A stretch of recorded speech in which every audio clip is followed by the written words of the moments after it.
Hello YouTube, hello minds. This is the Velociraptor speaking.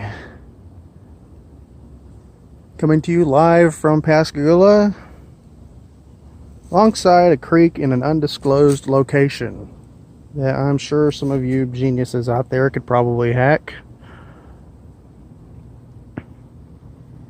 But suffice it to say, as usual, this location is merely a backdrop for one of my ramblings.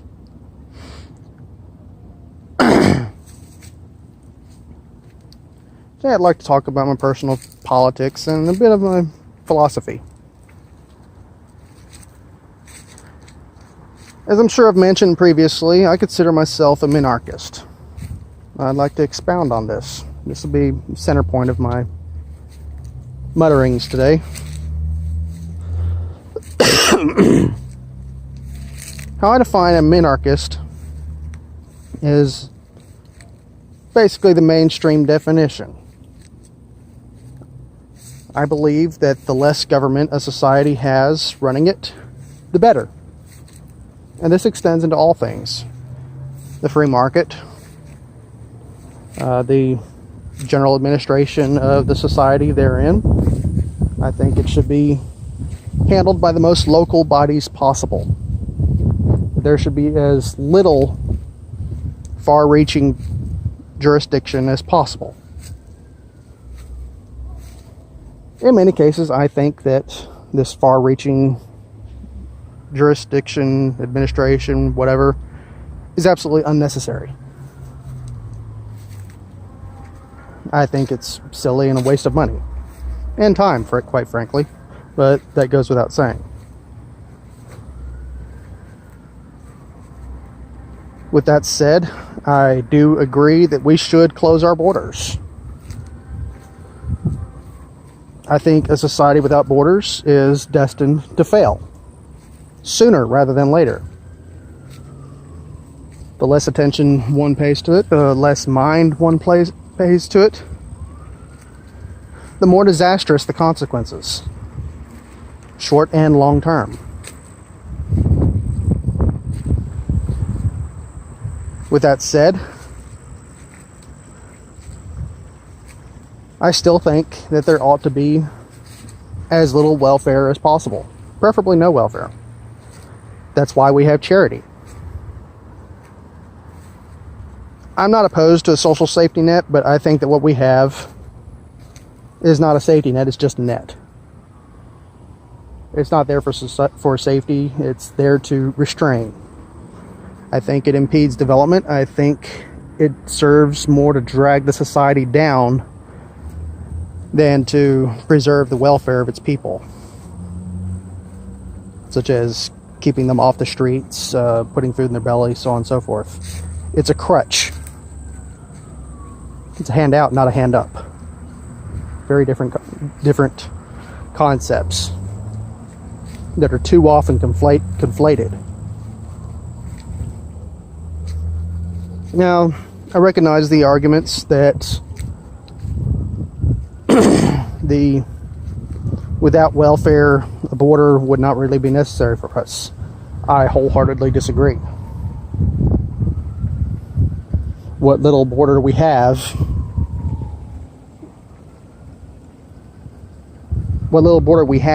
has served to protect us from the worst predations that exist south of the border that would eagerly enter our country in greater amounts than they already have. As is, they're having to go with all sorts of interesting innovations to get in order to get their product to us. And the more expensive it gets, the fewer people are indulging in these negative appetites. I'm not so sure that I agree as passionately with sticks as some of my peers about the drug war. I think that the drug war has been a disaster, but I'm not completely opposed to drug laws. I think the minimum age limit is useful. I think it's a good thing. I think we've gotten silly with it in recent years. If you can go to war, then by all means, have a cigarette. And go ahead, indulge booze. For those about to rock, we salute you. Come on. If you can vote, clearly society agrees that you are, to some degree, a independent thinking individual. You are taking care of yourself. You have some sort of mature faculty. Whether or not this is true, that's a whole different discussion, case by case. But as far as society is concerned, you're capable of shouldering that burden, or at least ought to be. But anywho, I think both the border and the welfare state, the status of both contributes to the problem and well-being of society. And I would rather have the most freedom within my nation's borders possible. And that means the most economic freedom and the most relief from the troubles that exist outside of America. We have a U.S. Constitution, not a world constitution. And what passes for international law as far as the United Nations is concerned, read the UN Treaty and really think about what it says. Compare it to the United States Constitution. Read the Declaration of Human Rights and compare it to what the Constitution says. Do yourself a favor. Look at some of the laws and recommendations that the UN proposes and compare it to the United States Constitution. And really think hard about it. They're not out for your well-being. Look at who sits at the councils, at the major seats in the United Nations, year after year after year. These are not benevolent people. They're the opposite. Now, I understand our leadership has a lot to be desired. I don't think that our leadership has committed anything approaching what these people do. Whether or not they would is not the discussion. It's what they have. We haven't gassed any ethnic groups in recent memory. What you want to say about our treatment of riots back in the 60s doesn't matter. Most of you who are listening to this, if you were even alive back then, it's a distant memory. We have improved since then. Quit living in the past. It's one thing to look to the past for guidance. It's a whole different concept to actually live in the past. Which is what people like Sharpton and whatnot would have you do. And the really interesting fact is, he doesn't live in the past. He just wants everyone else to be stuck in it like temporal quicksand. He benefits off of this. He is a social parasite. The reason I'm doing these videos is to encourage as many people as possible not to fall for these traps. To not be afraid of what lies in the extremes, left or right. Because that's the only way you can judge for yourself where the center ought to be. These discussions need to be had.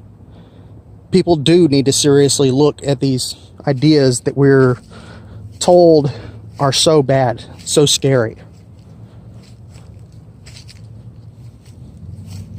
Would it really be so bad if America were to be balkanized into 5 or 6 smaller nations, better administered than they are now? That's balkanization.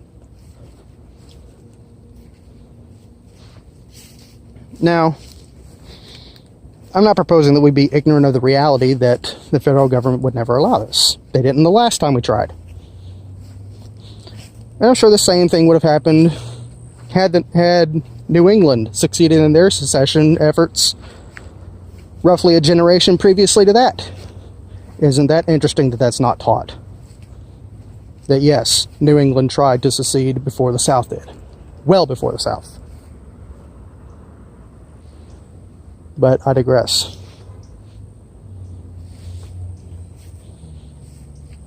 Thomas Jefferson actually believed that this was a necessary good thing. He believed that this was the real essence of America.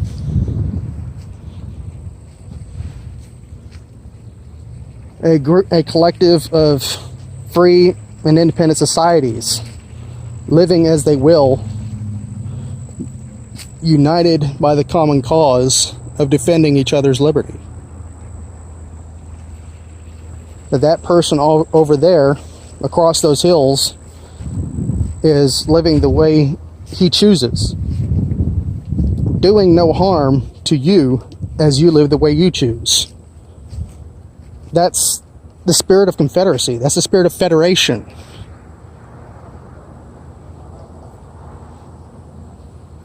It's not what we have now, where we have an administrative body trying to manage this huge swath of land that it has no possibility of understanding the intricacies of the differences between the Gulf and the Midwest. Sure, they have common ground. Are they the same? Not by a long shot. It's not as radical as, say, the difference between New England and the Gulf. But that's neither here nor there. That actually serves to further illustrate the point. The argument for balkanization, which I do believe in personally. And this is another reason why I'm not actually a libertarian, why I consider myself farther right than many in the libertarian community.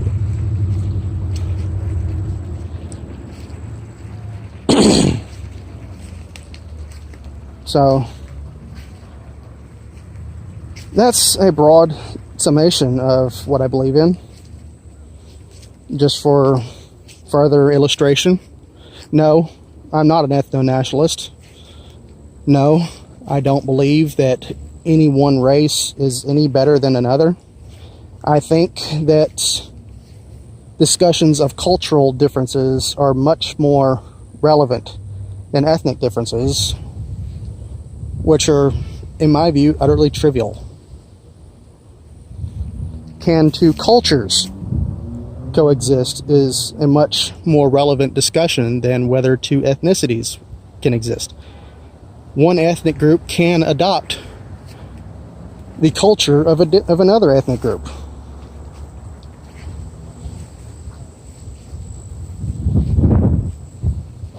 Two cultures can merge. In fact, that's another part of the essence of America. A cultural melting pot.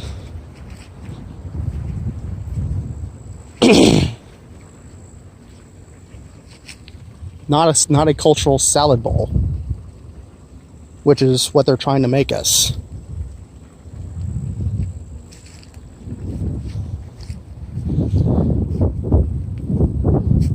As far as genders go, I am not a feminist. I'm an anti-feminist.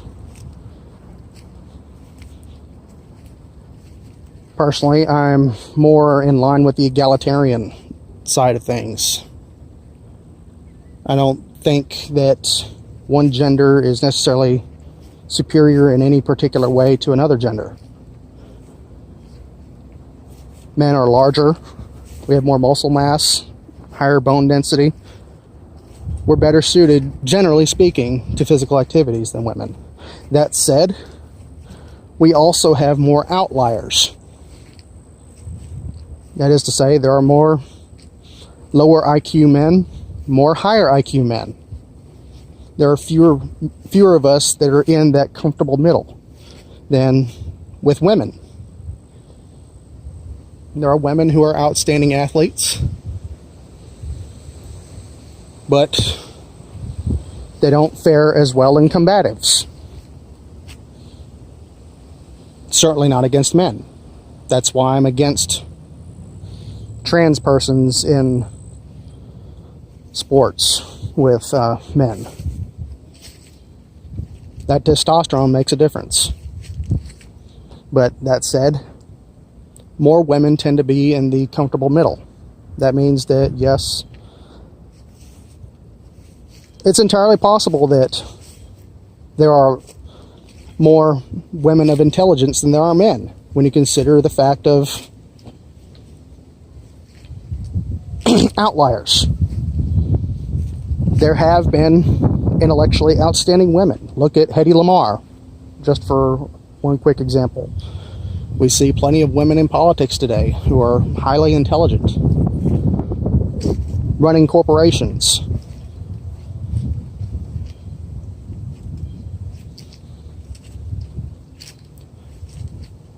But too often, the feminist side of things, in my view, tends to be female supremacy, not actual equality. They call it one thing, but they behave in an entirely different manner, because more and more in politics, words do not matter. That's another thing I'd like to bring to the discussion, is the importance of words. But that's a future video. So, that's a fairly concise introduction to what I personally believe. I consider myself fairly close to Styx. I may be a little bit farther right than he is. I'm not sure what his views are on balkanization. I think that should the Convention of States fail or become corrupted, as is entirely possible, much to the chagrin of Mark Levin and his followers, I think that it's absolutely the next most viable step.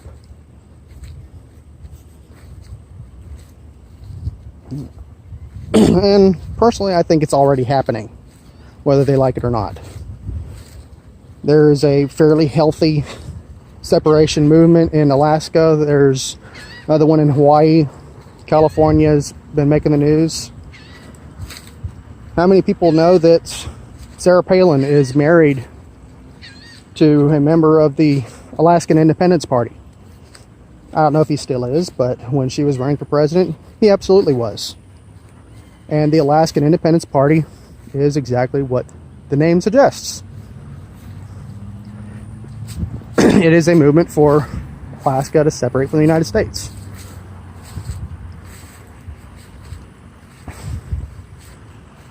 Personally, I was perfectly excited to vote for McCain just to have her in office. I can't stand McCain.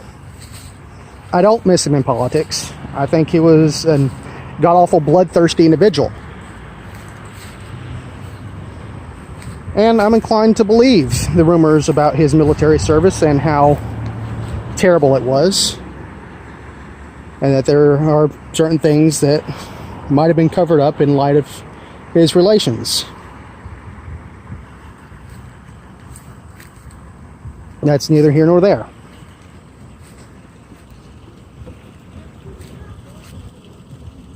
With all that said, let's get another shot of this bridge.